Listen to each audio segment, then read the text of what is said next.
네, 존경하는 국민 여러분, 박병석 국회의장님, 선배 동료 의원 여러분, 그리고 정세균 국무총리님과 여러 국무위원 여러분 안녕하십니까? 저는 살맛 나는 도시, 살고 싶은 도시, 생생도시 안산 단원을 출신 국회의원 김남국입니다. 오늘 국회는 헌정사상 처음으로 법관 탄핵 소추안을 가결했습니다. 재판 개입이라고 판단한 법원의 판결에 근거해서 중대한 헌법 위반 행위에 국회가 심판을 한 것입니다. 이것은 사법부의 독립을 지키기 위한 것이고 헌법 질서를 수호하는 국회의 책무를 다한 것입니다. 국회가 국민을 대신해서 헌법과 법률에 따른 적극적인 책임과 의무를 다해야 합니다. 국회가 정부의 개혁 과제를 챙기고 민생 입법들을 챙기는 일하는 국회가 되도록 하겠습니다. 그런 차원에서 몇 가지 질문을 국무위원들께 질문하도록 하겠습니다. 먼저 법무부 장관님께 질문 드리고 싶습니다. 법무부 장관님 좀 나와 주십시오.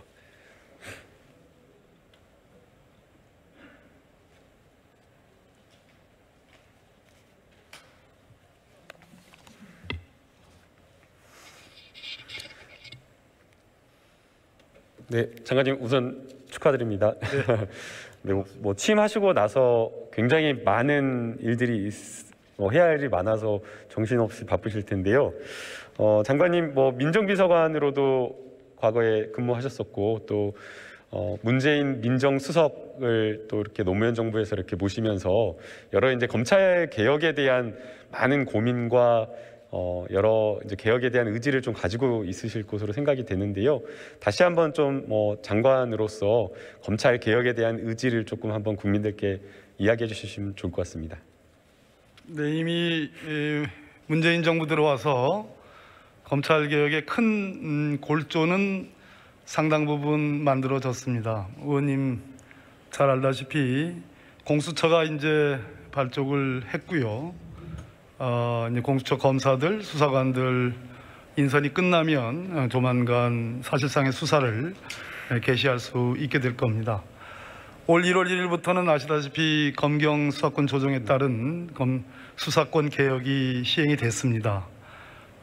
그런 측면에서 매우 큰 기대를 갖고 있으나 그 제도가 잘 안착돼야 될 필요가 있는 과제가 있는 것 같습니다. 대통령께서 하신 말씀 중에 검사들과 함께하는 그러한 검찰 개혁을 강조를 했습니다. 또 수사권 개혁에 따른 국가 범죄 수사 대응 능력에 어떤 공백이나 후퇴는 있어서는 안 되겠다 이런 말씀도 했습니다.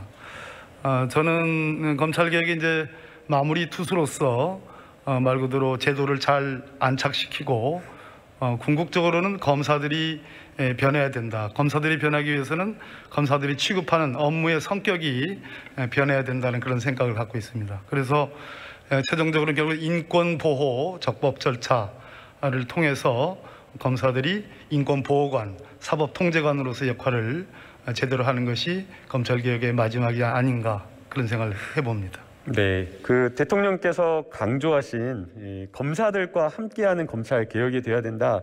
아마 대통령께서 매번 강조하신 검찰이 개혁의 주체로 나서달라라는 그 말과 같은 뜻으로 좀 생각이 되는데요.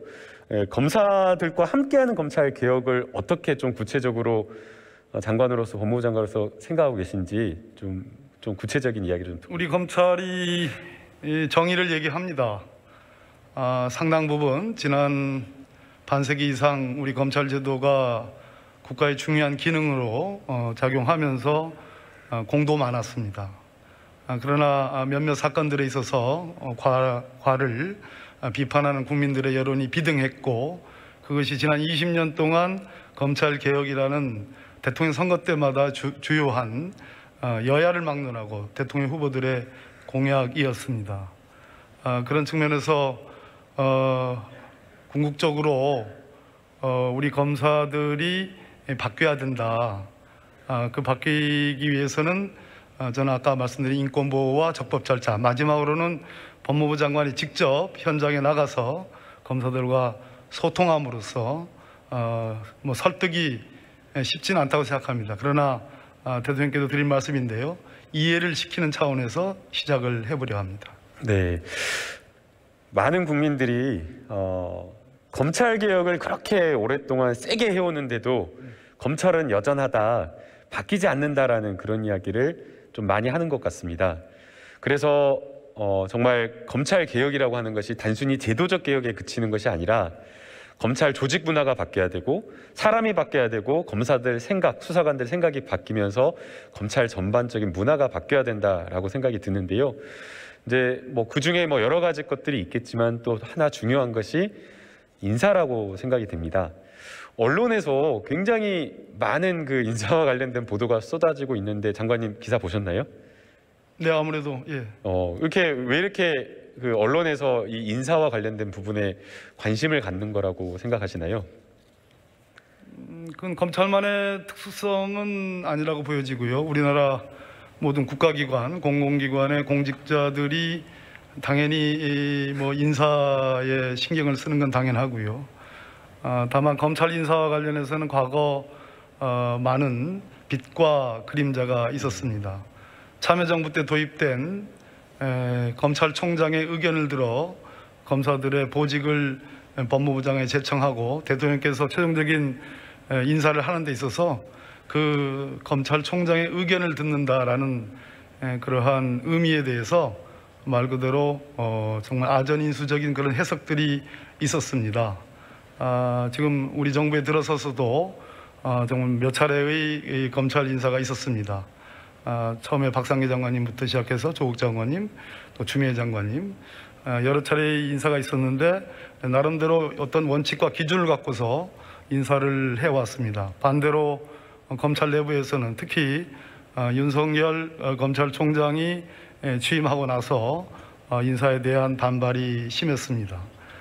법을 법대로 그냥 고지고대로 해석하는 것이 이러한 모순관계, 갈등관계를 해석하는 해결하는 방법이라고 생각하고 저는 말 그대로 의견을 들어라고 돼 있기 때문에 그것은 협의라는 개념보다는 좀 좁게 해석을 합니다. 그래서 그저께 만났고요. 앞으로도 한 차례 더 만날 예정입니다. 네, 그 인사와 관련되어서 검찰총장의 의견을 듣는 것이고 그게 검찰총장 마음대로 인사를 한다라거나 아니면은 합의한다거나 아니면 일부 들어주고 일부는 또 안 들어주고 이런 식의 인사는 아닌 것이죠.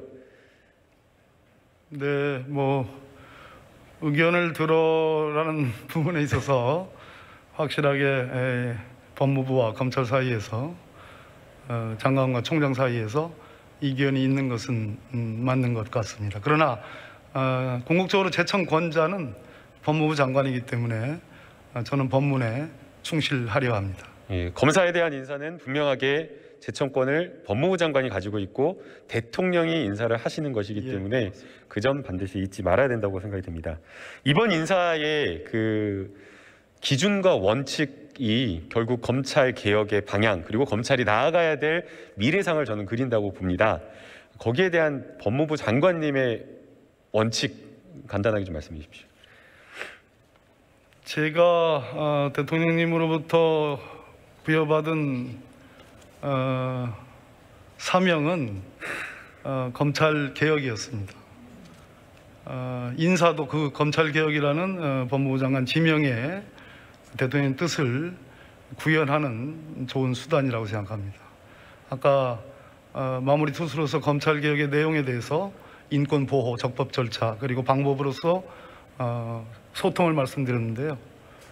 그런 측면에서 검찰 개혁에 충실한 인사여야 된다라는 생각이 들고 다만 조직이 매우 불안정하다라는 검찰 내부의 구성원들의 얘기들이 꽤 있습니다. 그것의 원인은 차치하더라도 그런 현상이 있는 것도 사실이고요. 그래서 검찰 개혁과 함께 조직을 안정을 취하는 그런 기준도 중요한 원칙으로 삼을까 합니다. 예. 네, 이번에 장관님께서 하시는 첫 인사가 이 검찰 개혁의 후퇴냐 진보냐를 평가하는 그런 어떤 잣대가 될 수 있고 또 그 다음에 이 검찰 내부에서 정말 일하려는 사람, 개혁하려고 하는 사람, 좋은 검사들이 존중받는 검찰 조직이 되느냐라는 것을 평가하는 첫 번째 시험대가 될 것이기 때문에 원칙에 따른 인사 꼭 해주시리라 믿습니다. 네, 좋은 지적이십니다. 다음으로 그 김학의 전 차관 불법 출국 금지 의혹 수사와 관련되어서 좀 장관님께 여쭙겠습니다. 장관님, 그 출입국 관리법상 출국 금지 처분은 누가 할 수 있는 건가요? 출입국관리법 4조에 법무부 장관이 수사기관에 의한 긴급 출금에 대한 사후 승인권이 있고요. 법무부 장관에 의한 직권 출금이 있습니다. 모두 다 법무부 장관 소관사항입니다. 법무부 장관이 하는 것이기 때문에 이것은 법원 판사의 영장에 의해서 하는 인신 구속이라든가 아니면 압수수색 절차 이런 것과는 성질상 어떻게 다른가요? 사법처분이 아니고 행정처분입니다. 예, 사법처분이 아니고 엄연히 법무부 장관이 하는 행정처분인 거죠. 그렇습니다. 예, 장관님 그 2012년 대법원 판례, 이 판례를 아실지 모르겠는데요. 출국 금지 요청이 요건을 구비하지 못하였다라는 사유만으로 출국 금지 처분이 당연히 위법하게 되는 것은 아니다라는 이 대법원 판례 혹시 아시나요? 네, 잘 알고 있습니다. 예, 지금 이 사건에 적용시켜 보면 어떤 해석을 저희가 판단할 수 있을까요? 저 케이스는 국세청장이 이 요건 불비에 그런 출국 금지 신청이 있었는데 법무부 장관이 출금을 허락하는 그러한 승인하는 그러한 케이스로 알고 있습니다. 그러니까 저 판례의 핵심 취지는 요건 불비라 하더라도 법무부 장관의 그 출국 금지권과 함께 한목적으로 판단하라라는 그러한 판례인데요. 이 사건하고 비교, 이 사건은 지금 아시다시피 의원님 수사가 매우 광범위하고 빠르게 진행되고 있기 때문에 이 사건에 직접적으로 제가 뭐라고 말씀드리기는 좀 곤란합니다만 제가 갖고 있는 의문은 왜 우리 검찰이 과거에 절차적 정의를 왕왕 무시하면서 실체적 정의라는 이름 하에 많은 인권에 눈먼 그런 케이스가 있었는데 온 국민의 정말 지탄을 받았던 김학의 사건을 왜 절차적 정의를 세우는 수단으로 삼았느냐, 그 케이스로 삼았느냐라는 점에 대해서는 법무부 장관으로서 상당한 의아스럽게 생각하고 동의하기 어려운 측면이 있습니다. 장관님 지적하신 대로 앞서 두 차례나 김학의 사건은 무혐의 처분을 받았습니다. 그 사건에 대해서 무혐의 처분을 한 검사에 대한 감찰이나 징계 진행된 바 있습니까? 우리 의원님 아시다시피 우리 형사소송법은 절차적 정의와 실체적 정의를 동등한 가치로 천명을 해놓고 있습니다. 앞서 경찰의 무혐의까지 포함하면 경찰에서요. 그리고 검찰의 두 차례에 갇힌 무혐의, 그것이 최종적으로는 특별수사단에 의해서 13차례의 성접대가 있었다. 그것이 법원에 의해서 확인됐지만 공소시효가 다 만료돼서 처벌할 수 없다라는 면소 판결이 났습니다. 그러면 과거의 검찰이라면 실체적 정의 차원에서 1차, 2차 무혐의의 원인들을 따지고 거기에 대해서 봐주기, 제19 감사기 수사를 했던 것에 대해서 단죄를 하는 것이 맞을 겁니다. 그런데 그 부분에 대해서는 온데간데 진실은 없고 절차적 정의, 즉 출금 사건의 절차 또 그와 관련된 여러 가지 주위의 사정들에 대한 수사를 하는 걸 보면서 제가 그것이 옳다 그러다를 떠나서 왜 이 케이스냐라는 그러한 의문을 갖고 있습니다. 많은 국민들도 이해를 할 수 없다라고 이렇게 이야기를 하고 있는데요. 이게 선택적 수사 아니냐, 심지어는 보복 수사 아니냐라는 의심을 할 수밖에 없습니다. 출국 금지 과정에서 법무부와 그리고 법무부 장관 그리고 당시의 대검 검찰총장까지도 보고가 되고 이러한 것들이 되는 것이 당연히 맞기 때문에 만약 수사 대상에 누군가가 오른다라고 한다면 그 보고 라인에 있는 사람 전반을 다 수사하고 살피는 게 맞는데 우리 언론이나 지금 수사 대상으로 거론되는 사람은 딱 그 결재했다라고 하는 문제가 된다라고 하는 그 두 사람, 특정한 두 사람만 찍어가지고 수사를 하고 있기 때문에 이게 선택적 수사 아니냐, 보복 수사 아니냐라는 이런 의심을 갖게 됩니다. 여기에 대해서 장관님 어떻게 생각하시나요? 수사 지휘권을 갖고 있는 법무부 장관으로서 지금 의원님 지적하신 그 부분은 수사 현안과 너무 가까운 본질적인 측면이라 제가 언급하기는 적절하지 않은 것 같습니다. 네, 그리고 국민권익위에 제출된 서류에 수사 기록이 거의 통째로 유출됐다라고 보이는 굉장히 기밀성이 높은 자료들까지 함께 포함됐다라고 합니다. 여기에 대해서 현재 법무부가 기밀 유출 혐의에 대한 수사나 검토 이거 어떻게 되고 있는지 확인하고 계시나요? 네, 그 부분 역시 아주 예민한 수사 현안인 것 같습니다. 그 부분 답하기가 좀 곤란한 그런 부분이 있는데요. 아무튼 제가 의문으로 삼고 있는 점은 순서상 특정 정당에 제보가 있었던 것 같고 국민권익위에 또 제보가 있었죠. 그래서 지금 질문은 공익제보자에 해당하느냐, 그거와 같은 궤를 같이 하는 거 아니겠습니까? 그 부분은 전현희 국민권익위원장께서 인터뷰 중에 언급한 부분이 있기 때문에 그것으로 가름하도록 하겠습니다. 네, 이 부분도 좀 제대로 좀 살펴봐 주셨으면 좋겠습니다. 그 최근 이틀 전 보도된 사건입니다. 이틀 전 보도된 사건이 아니라 작년 1월경에 보도된 사건이 후속 보도가 또 나왔습니다. 한명숙 전 국무총리 사건에 있어서 위증교사가 있었다라는 것이 감찰에 의해서 일부 확인되었다라는 내용입니다. 물론 검찰 수사관은 위증교사 의혹 자체로 확인한 것은 아니지만 증언 연습을 했다라는 부분이 확실하게 확인이 된 것 같습니다. 객관적 자료에 의해서 출정 기록 그리고 검사실에 계속 출입했던 부분 그리고 그 검사실에서 구체적으로 증언 연습을 했다라는 이런 진술이 확보되었는데 이게 만약 사실이다라고 한다면 정말 심각한 사안 아닙니까? 네, 아까 홍영표 의원님께서도 지적하신 부분인데요. 매우 부적절하죠. 그게 사실이라면. 대검 감찰부에서 지금 감찰하는 사안이기 때문에 감찰 의지를 갖고 들여다볼 것으로 기대하고 있습니다. 법정 진술과 증인이 검찰에서 진술한 내용이 굉장히 상이하게 달라졌다.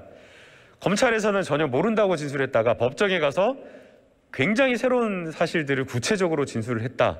이러면 어떤 문제가 있는 겁니까? 왕왕 사건들이 이 사건에서 초기에 수사기관에서 진술과 수사기관의 이제 기소 단계에서의 진술은 많은 변화들이 있고요. 더 무르익는다는 표현도 쓰고 또 법정에서의 증언도 또 많이 달라집니다. 그래서 그것은 흔히 보는 현상인데요. 이 사건과 관련해서는 그것이 어떤 의미를 갖는지는 조금 더 들여다봐야 되지 않나 싶습니다. 일반적으로 증언하는 사람의 진술이 달라진 것과는 이게 완전히 다르죠. 이 사건은 법정에 가서 진술을 그냥 자연스럽게 자의로 한 것이 아니라 증언하러 가기 전에 수사기관에 가서 계속해서 수사관과 검사와 상의하면서 진술 내용을 연습했다라는 게 문제가 있다는 겁니다. 만약에 이게 정말 거짓된 진술을 시켰다라고 하면 어떤 죄가 성립하는 겁니까?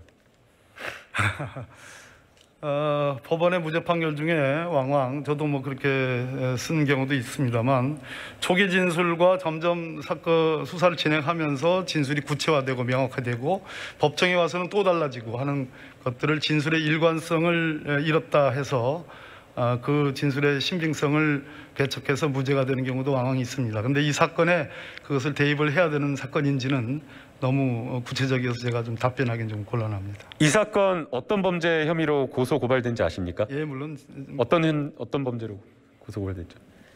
저에게도 중요한 만약 범죄가 성립을 한다면 모해위증죄나 모해위증 교사가 성립될 것 같습니다. 공소시효 10년이라고 하고 있기 때문에 증언 날짜에 맞춰보면 2021년 3월 23일 공소시효가 얼마 남지 않았습니다. 이 문제 제기된 게 1년 전입니다. 1년 동안 수사 손 놓고 있다가 아무것도 수사 안 한다는 거 말이 됩니까? 수사를 손 놓고 있었던 게 아니고요. 의원님이 법무부에 이게 민원으로 들어왔는데 법무부에서 대검 감찰부로 이첩을 했습니다. 근데 그 과정에서 서울중앙지검의 인권감독관실로 가는 과정에서 여러 잡음이 있었다는 건 아실 겁니다. 그런 측면으로 이해해 주시면 좋겠습니다. 고소고발도 들어간 것으로 알고 있기 때문에 감찰과 별개로 수사도 진행되는 게 맞다라고 생각하는데 어떻게 보십니까? 그 지점까지 살펴보도록 하겠습니다. 앞서 김학의 전 차관 출국 금지 사건은 대대적으로 수사팀을 꾸려서 수사를 하고 더 심각한 검찰의 인권 침해 사건, 심지어는 거짓으로 사건을 만들어냈다라고 하는 매우 심각한 사건을 이렇게 1년 동안 손 놓고 있다라는 거 있을 수 있는 일입니까? 네, 의원님 지적에 상당 부분 공감을 표하면서요. 네, 적극적으로 죄가 정말 된다라고 한다면, 범죄가 된다면 공소시효를 넘기지 않고 반드시 기소를 할 수 있도록 해주시기 바랍니다. 살펴보도록 하겠습니다. 네. 한동훈 전 검사장 검언 유착 관련 사건을 좀 질문드리고 싶습니다. 인사청문회 과정에서도 이렇게 질문이 나왔었는데요. 한동훈 전 검사장의 휴대폰 포렌식 아직도 이루어지고 있지 않은 이유가 뭡니까?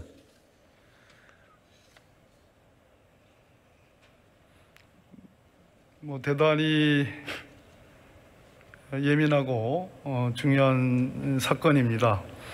보도상으로는 저도 이 사건에 대해서 구체적인 수사 상황을 보고를 받지를 못했습니다. 그러나 제가 의원 때부터 관심을 뒀던 사건인데 보도상으로는 수사하는 수사팀에서는 무혐의 의견을 갖고 있고 서울중앙지검장은 거기에 대해서 최종적인 승인을 하고 있지 않는 그러한 현상으로 지금 알고 있습니다.